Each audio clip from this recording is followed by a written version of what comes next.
Siis dhammaan waxaan ogeysiinayaa dadka ku nool Muqdisho iyo nawaaxigeeda in aan idin keenay daawooyinka kala duwan sida aad u jeedaan hadda sawirada ama fiidiyowgani. Haddii aad qabto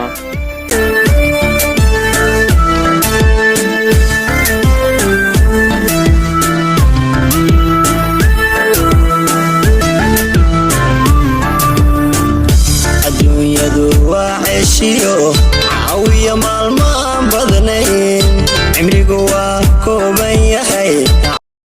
iyo sidoo kale halkan waxaa diyaar idinku ah daawada cayilka dejisa, daawada qofka u baahan inay cayilsiiso iyo daawooyinka caadada.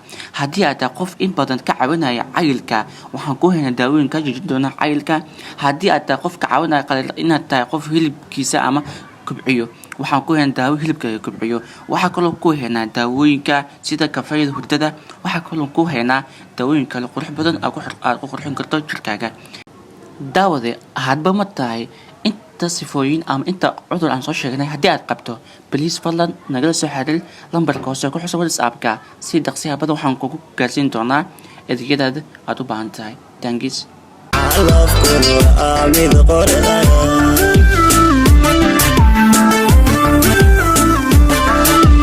fiidiyowgani waxaa idiin soo diray anigoo ah Muhammad Abubakar Aadan.